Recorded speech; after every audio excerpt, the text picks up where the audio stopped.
حضرت میاں شیر محمد شرک پوری علیہ رحمہ فجر کی نماز کے بعد یہ ٹوٹیاں نہیں جس طرح ہوتی تو وہ چھوٹا سا برآمدہ تھا، تو برآمدے کے اوپر بیٹھ کے وظائف کرتے تھے اور پھر اشراق کی نماز تک وہاں بیٹھتے اور پھر تشریف لے جاتے۔ گرمی کی شدت تھی تو حضرت فرائض کی ادائیگی کے بعد وہاں چلے گئے، تو نمازیوں نے آپس سے مشورہ کیا کہ یار حضرت کو عرض کریں کہ بارش کے لیے دعا کی جائے۔ تو حضرت جا کے وہاں اپنے وظائف میں لگ گئے، تو انہوں نے کہا چلو ہم مسجد کے سین میں کھڑے ہو جاتے، حضرت توجہ کریں گے تو عرض کریں گے۔ تو جتنے نمازی تھے وہ سارے صحن میں کھڑے ہو گئے اور برآمدے کے اوپر میاں صاحب وظائف میں لگے۔ جب آپ کی نظر پڑتی نا لوگوں کی جانب، تو جتنے بھی نمازی تھے سارے ہاتھوں سے اشارے کر کے کہتے یعنی دعا کرو، زبان سے نہ بولتے، ہاتھوں کو ایسے ہلاتے اور یہ کہتے کہ ادھر آسمان کی طرف اشارہ کر کے کہتے دعا کرو۔ میاں صاحب پھر وظائف میں لگ جاتے۔ پھر جب میاں صاحب کی آنکھ اٹھتی نا تو یہ سارے ہاتھ اٹھاتے اور آسمان کی طرف ہاتھ اٹھا کہتے۔ میاں صاحب پھر وظائف میں لگ جاتے۔ جب 2-3 مرتبہ ایسا ہوا نا تو میاں صاحب کی ہنسی نکل گئی اور ایسے آسمان کی طرف دیکھ کے کہا چل ہن پا دے۔ کہتے ہیں بس یہ بات کہنے کی دیر تھی کہ چھم چھم می برسنے لگا۔ تو جب کوئی حضور کا ہو جاتا ہے تو رب اس کو اپنا محبوب بنا لیتا ہے۔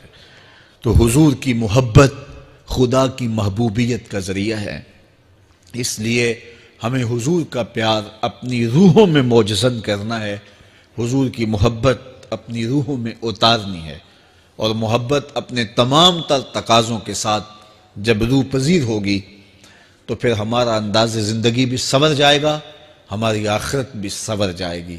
محبت کے من جملہ تقاضوں میں سے سب سے بڑا تقاضا محبوب کی اطاعت ہے کہ بندہ جس سے پیار کرتا ہے اس کی بات مانتا ہے۔ یہ ہے دعوی محبت کا ثبوت، اس کی دلیل۔ اور حضور کے صحابہ کی زندگیاں دیکھیے کہ انہوں نے حضور علیہ السلام کے ساتھ کیسے پیار کیا، حضور کی محبت میں اپنی عادتوں کو بدل دیا۔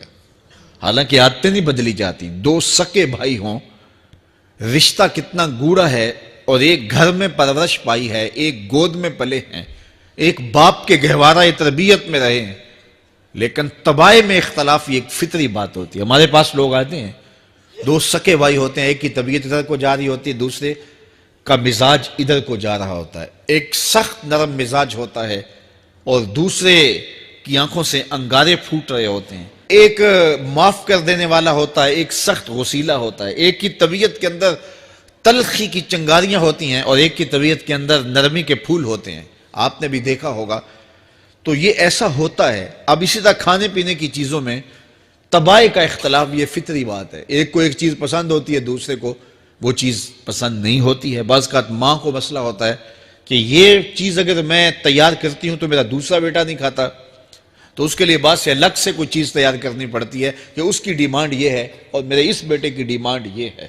مائیں مزاج سمجھتی ہیں، ایک آغوش میں پرورش پانے کے باوجود خون ایک ہے، گہوارہ تربیت ایک ہے، دودھ ایک ہے، لیکن طبیعتوں کے اندر اختلاف پایا جا رہا ہے۔ لیکن صحابہ کی زندگیاں دیکھیے، انہوں نے اپنی طبیعتیں بھی حضور کی طبیعت کے سانچے میں ڈھال دی۔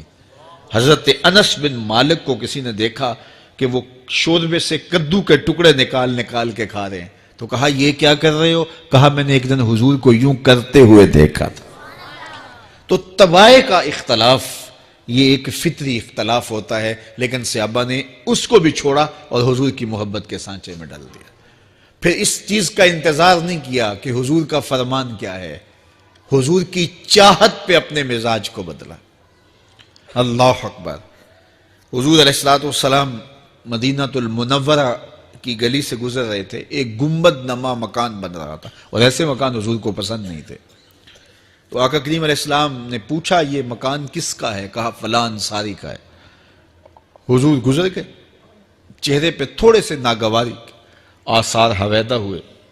کسی نے اس صحابی کو بتا دیا کہ حضور گزرے تھے، تیرے مکان کو دیکھا، شاید پسند نہیں آیا۔ 2-4 دن کے بعد حضور دوبارہ گزرے، دیکھا کہ وہاں ملبے کا ڈھیر پڑا ہوا تھا۔ فرمایا اس صحابی کو بلاؤ، بلایا گیا، کہا میں پرسوں ترسوں گزرا تھا، تیرا مکان دیکھا تھا، یہ کیا ہوا؟ عرض کی میں نے گرا دیا ہے۔ فرمایا کیوں؟ عرض کی سنا تھا آپ کو پسند نہیں، سنا تھا آپ کو پسند نہیں، میں اور آپ دیکھیں ہمارا کیا کیا حضور کو پسند ہے، سر سے لے کر پاؤں تک، نجی زندگی سے لے کے سیاسی زندگی تک، اپنے امور ذات سے لے کر کے اپنی معاشرتی زندگی تک، ہمارا کیا کیا حضور کو پسند نہیں، اور ہر وہ چیز بدل دیں جو حضور کو پسند نہیں۔ محمد دی زیارت محمد دے رنگ وچ، اے ٹھگ بازیاں جانے پیارا محمد صلی اللہ علیہ وسلم۔ میرے شیخ کامل کا ایک شعر ہے، اور وہ شعر اتنا وزنی ہے کہ اگر میرے پاس جواہر لال موتی ہوں اور میں ایک پلڑے میں ڈال دوں اور ایک پلڑے میں یہ شعر رکھ دوں تو یہ شعر پھر بھی بھاری ہوگا۔ یاری لا تو پاک نبی سنگ، اے پر پوری یاری، پھر درود قبول ہے تیرا لکھ نہ لوں ایک واری۔ 1.25 مرتبہ درود پڑھنا ایک طرف، اور ایک دفعہ حضور کی ذات پہ درود پڑھنا، ان کی محبت کے سانچے میں یوں ڈھل کر کے جو وہ کہتے ہیں وہ میری زندگی کا عمل ہے، یہ اس سے وزنی ہے، یہ اس سے بھاری ہے۔ تو حضور کی محبت، حضور کے ایک صحابی تھے، وہ حضور کو ملنے آئے، اور آئے تھے بحرین سے۔ اچھا، انہوں نے حضور کو سلام کیا تو حضور نے رخ پھیر لیا، ناراضگی کا اظہار کیا، تو وہ سمجھے کہ شاید حضور نے ایسے ہی رخ پھیرا، تو جدھر حضور نے رخ پھیرا وہ ادھر جا کے سلام کرتے ہیں، تو حضور نے پھر رخ پھیر لیا، سمجھ گئے کہ حضور ناراض ہیں۔ اب انہیں سمجھ یہ نہیں آ رہی تھی کہ ناراضگی کا سبب کیا ہے۔ وہ اصحاب رسول سے پوچھنے لگے کہ حضور مجھ سے ناراض لگتے ہیں، آپ میں سے کوئی بتا سکتا ہے کہ حضور کیوں ناراض ہیں؟ اللہ اکبر! آج تو کوئی بڑا باپ ہو، مرشد ہو، استاد ہو، ناراض ہو جائے اور شاگرد کو ناراضگی کی وجہ معلوم نہ ہو تو وہ الٹا ناراض آگے سے ہو جاتا ہے کہ میں نے جرم کیوں کیا ہے کہ استاد کا مزاج بگڑ گیا ہے۔ اللہ اکبر! لیکن ذرا دیکھیے، رنگ دیکھیے محبت کے، وہ صحابہ سے پوچھتا پھرتا ہے کہ حضور مجھ سے ناراض ہیں، مجھے بتائیے کہ کیا سبب ہوا؟ تو انہوں نے کہا کہ یہ تیرے ہاتھ میں جو سونے کی انگوٹھی ہے، اس سے حضور ناراض ہیں، کیونکہ حضور اس کو منع کر چکے ہیں۔ امت کے لیے سونا چاندی حضور نے امت کے مردوں کے لیے منع فرما دیا، صرف 4.5 ماشے سے کچھ کم کی انگوٹھی چاندی کی، اور وہ بھی عدد میں 1 ہو، شریعت نے جائز رکھی ہے۔ اگر 2 ماشے کی 2 ہوں گی تو پھر بھی جائز نہیں۔ عورت کو جائز ہیں 10 انگوٹھیاں پہنے، سونے کی پہنے، چاندی کی پہنے، یہ اس کا زیور ہے۔ مرد کو زیور کی ضرورت نہیں ہے، زینت کی ضرورت نہیں ہے، لہٰذا مرد کے لیے 1 انگوٹھی رکھی گئی ہے، وہ بھی اس لیے کہ اگر وہ کہیں مشکل میں ہو تو اس کو بیچ کر کے 2 وقت کا کھانا لے سکے۔ باقی اس کے لیے انگوٹھی 4.5 ماشے سے کم کا چاندی یا سونا 1 ماشا ہی کیوں نہ ہو، اس کے لیے جائز نہیں ہے۔ تو اس نے سونے کی انگوٹھی پہن رکھی تھی، لیکن اسے حرمت کا پتہ نہیں تھا، تو اس نے کہا کہ حضور مجھ سے کیوں ناراض ہیں؟ تو صحابہ نے کہا شاید یہ اس انگوٹھی کی وجہ سے ناراض ہیں۔ تو اس نے یہ نہیں کہا کہ مجھے تو پتہ ہی نہیں تھا، میرا کیا قصور؟ خیر، اس نے انگوٹھی اتار کے حضور کو پیش کرتے کہا حضور آپ اس وجہ سے ناراض ہیں؟ حضور نے انگوٹھی پکڑی اور ایسے پھینک دی، ناراضگی کی وجہ ختم ہو گئی، وہ بیٹھ گیا، بات شروع ہو گئی۔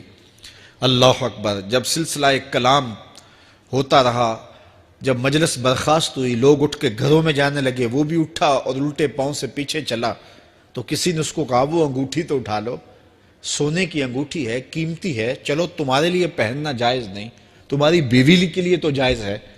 تو اس نے کیا جواب دیا سنیے، اس نے کہا واللہ لا آخذہ وقد طرحہ رسول اللہ صلی اللہ علیہ وسلم، اللہ کی قسم میں اس انگوٹھی کو کبھی بھی نہیں اٹھاؤں گا جس کو میرے حضور نے پھینک دیا ہے۔ تو یہ تھی ان کی محبت، یہ تھا ان کا انداز۔ تو آئیے میں اور آپ حضور سے اگر محبت کرتے ہیں تو حضور علیہ السلام کا طرز زندگی، حضور کا انداز معاشرت اختیار کریں۔ کثرت کے ساتھ مائیں بہنیں بیٹیاں بھی موجود ہیں، وہ بھی اپنی اولادوں کی تربیت اس نہج سے کریں کہ وہ حضور کی سنت، حضور کی سیرت اور حضور کی اتباع کے سانچے میں ڈھل جائیں۔ زندگی کا مقصد ہی یہی ہے۔ آئے، بڑے ہوئے، جوان ہوئے، بوڑھے ہوئے، چلے گئے، ہم سے پہلے بھی چلے گئے، ہم بھی چلے جائیں گے، بعد میں آنے والے بھی چلے جائیں گے، لیکن حقیقی کامیابی اس کو نصیب ہوئی جس نے اس دنیا پہ آ کے دنیا کی زندگی کے مقصد کو سمجھا۔ ہم آئے کیوں تھے، زندگی کس لیے ہمیں دی گئی تھی۔ اکبر الہ آبادی نے کیا ستھری تنقید کی تھی، کیا بتائیں احباب کیا کارنمایاں کر گئے، بی اے کیا، نوکر ہوئے، پینشن ملی اور مر گئے۔ یہ کوئی کام نہیں ہے، ہماری زندگی کا کوئی مقصد ہے جس لیے ہم انسان ہیں، اشرف المخلوقات ہیں۔